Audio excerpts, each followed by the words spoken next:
Le potentiel, c'est le mot qui équivaut à puissance. Dites avec moi puissance. Force. Gédéon était né pour une raison. Juge chapitre 6, verset 11 à 16. Je vous en épargne la lecture. Voilà ce qui s'est passé avec ses frères. Avant sa naissance, il y avait un problème. Et Dieu dit à ses parents, je vais vous donner un enfant. Et cet enfant va combattre pour Israël. Je vous donne un enfant pour qu'il combatte pour Israël. Il y a une raison pour laquelle tu es né. Tu es né pour résoudre un problème. Amen. Dieu n'avait pas besoin d'un certain Gédéon s'il n'y avait pas cette guerre-là. Il dit, je vous donne cet enfant pour qu'il combatte pour Israël. Alors, il est né déjà champion de guerre. Ses parents ont eu la révélation. Mais quand Gédéon a grandi, avant de comprendre qu'il avait un don, avant d'aller à la guerre, il a grandi comme un pauvre. D'abord, sa famille, c'était la plus pauvre à Manassé. Le Seigneur est avec toi, champion de guerre. Dans la Bible, on dit vaillant héros. Vaillant héros veut dire tout simplement celui qui donne la victoire de guerre au peuple de Dieu. Vainqueur de bataille, champion de guerre. Alléluia. Amen. Oh, s'il y avait un champion de guerre, un vaillant héros, on n'allait pas prendre votre gomme. Alléluia. Amen. Voilà Gédéon, il est né pour résoudre un problème. Alors Dieu lui dit ceci, j'aime ces mots ici. Va avec cette force que tu as. La force, c'est ça le mot? Potente, ok, potentiel. Dieu est omnipotent. C'est-à-dire qu'il a la puissance de faire toutes choses. Mais toi, tu n'es pas omnipotent. Tu as une potence de faire quelque chose dans ton domaine donné. Amen, hein? Amen. Dieu ne nous crée pas des généralistes. Il y a un don spécial. Il y a une vocation majeure en toi. Même si tu as plusieurs dons, il y a un don spécial pour lequel tu dois vivre. Amen. Amen. La société. Un grand gestionnaire de naissance. Mais il avait aussi le don d'interpréter les songes. Ce n'était pas son appel principal. J'appelle cela don subsidiaire parce que c'est un don qui vous propulse dans le grand don. Amen. Hein? Il vous propulse dans le grand don. David, il avait le don de chanter. Mais ce n'était pas son appel principal. Le don de chanter déclenchait deux choses en lui. La prophétie et la royauté. Parce qu'en chantant, il a eu quand même accès au palais royal. Il a délivré, ces chants ont délivré Saül. En chantant, il nous a donné des prophéties sur Jésus. Mais ce n'était pas son nom principal. Son nom principal, c'est le berger d'Israël. C'est pourquoi Joseph, par exemple, chez ses parents, papa lui dit, va dans les champs, vérifier comment se portent tes frères et le troupeau. Quand on envoie quelqu'un dans la ferme pour faire l'inspection du personnel et des animaux et donner rapport au propriétaire, on l'appelle comment? Manager, gérant. C'était ça son appel. Il était initié dans la maison de son père. Il va chez Potiphar, c'est la même chose. Il va gérer la maison de Potiphar, ça marche. Et j'aime ce que ma Bible dit. Et la prospérité l'accompagna. Dans tout ce qu'il faisait, ça marchait. Donc si on l'avait choisi comme footballeur, il allait échouer. Il est né pour gérer. Amen. Hein? Qui échoue quelque part parce que tu n'es pas appelé à cela. Ce n'est pas ta chose. Alléluia. Amen. Quelqu'un est appelé pasteur entre nous. Le verset que tu as choisi toi-même dans la Bible. Oh, je pense que... Et puis les gens sont assis là. C'est type, s'il souffre. Qu'est-ce qu'il dit là? Il a donné tel verset. Voilà. C'est même pas parler. Dieu peut commettre cette erreur-là de t'appeler prédicateur. Il te prive de la connaissance de la parole et même de l'art oratoire. Non. Si Dieu t'appelle pour quelque chose, c'est que tu as un don pour cela. Amen. Hein? Amen. Il y a des domaines dans lesquels on ne peut pas tricher. Oh, tu vas tricher, je vais tricher pour devenir professeur. Les élèves eux-mêmes vont vous chasser.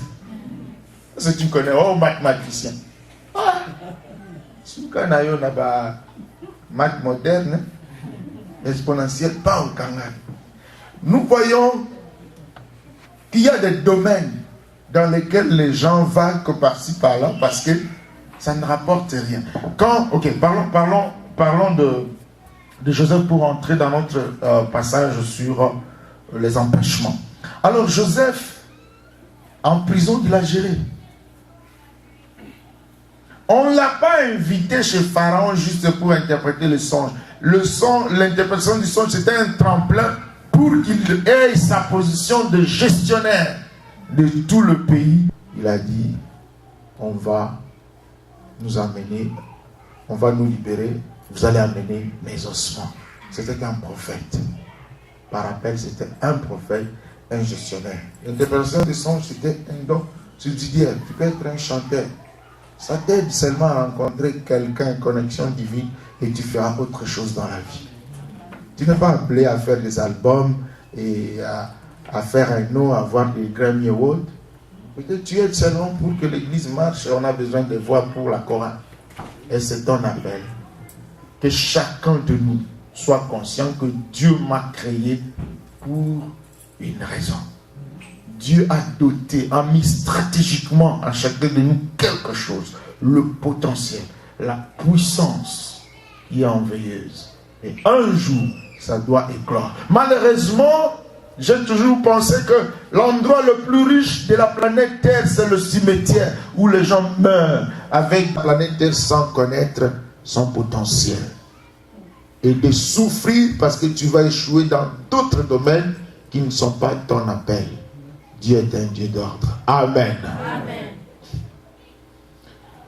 Moïse, il avait un don. Lequel? Le roi d'un peuple, le libérateur. Il le sentait, il le savait et il est né pour ça. D'ailleurs, Dieu l'a épargné dans sa génération, il n'est pas mort. Mais il est né pour ça. C'est pourquoi Dieu permet toujours que tu passes par certains chemins dans ta vie qui te préparent pour le grand appel de ta vie. Amen. Amen. Il sait. Chez Jéthro, il va avoir certaines bonnes choses qui vont contribuer pour le ministère. Alléluia. Amen. Quelqu'un me disait, parce que Pyrénées, toi, tu as fait longtemps chez les catholiques, tout ça, le petit séminaire, tu as passé ton temps là-bas. Je dis, non. Je ne vais pas passer mon temps là-bas. Ça peut être la meilleure place pour une morale chrétienne que j'ai jamais eue dans ma vie. Je suis dans la catholique pour vivre en hôtel. Dieu permet. Alors dans cela, il y a le plan de Dieu. Il y a aussi les voies de Dieu. Les voies de Dieu sont insondables. Personne ne les connaît. C'est-à-dire, Joseph ne peut pas voir le puits, il ne peut pas voir ses frères le trahir, il n'a rien vu, il est visionnaire, il n'a rien vu. Dieu va s'arranger à ce que tu ne vois pas le plan, mais il te montre seulement la fin, la volonté. Est-ce que quelqu'un me comprend? Ah, Freddy est très content de cet enseignement.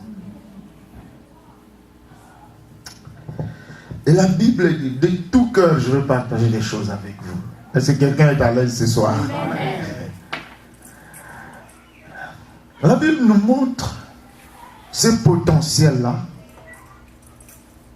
dans la vie de Moïse. Mais ça prend, il sent, mais il faut attendre le temps.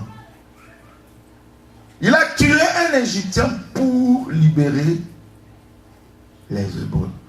Il allait tuer combien d'Égyptiens par jour pour arriver à la libération totale du peuple de Dieu. Tu as un don, mais tu as besoin de passer par les buissons ardents. Tu as besoin d'une expérience spirituelle. Tu dois connaître le Seigneur. Tu dois entendre sa voix. Et tu as besoin du feu du Saint-Esprit. Et les choses vont marcher. Alléluia. Quelqu'un aussi peut connaître son don, comme Moïse. Il était possédé. Il vient de la maison de Pharaon.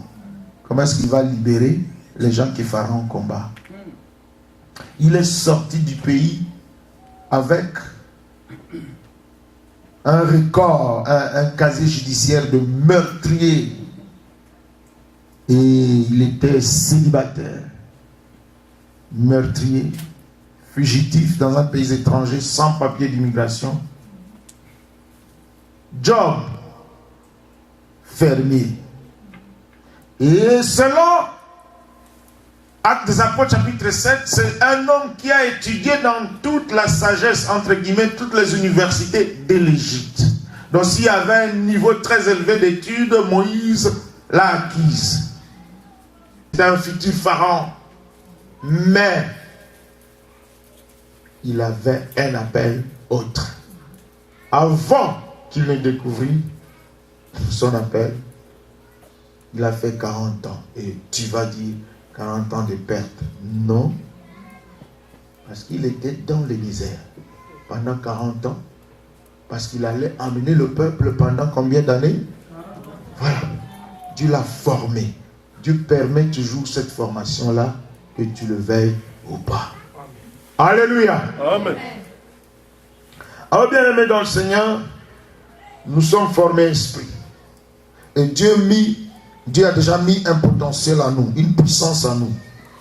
Du moment où tu nais jusqu'au jour de ta mort, les choses que tu dois accomplir là, nous les appelons la destinée. Amen. Hein? Amen. Ces jours-là sont dans un livre. Cela ne veut pas dire que nous devons parler du déterminisme, c'est-à-dire tu ne feras que ce que Dieu a programmé. C'est-à-dire quand quelqu'un vole, c'était écrit dans son livre qu'il va voler. Non. Dieu te donne l'intelligence, la capacité de faire ces choses-là. Toi, lui ne le fera pas. Quelqu'un connaît son appel et son potentiel. Et il marche avec le Seigneur. C'est ça la réussite. C'est ça la victoire.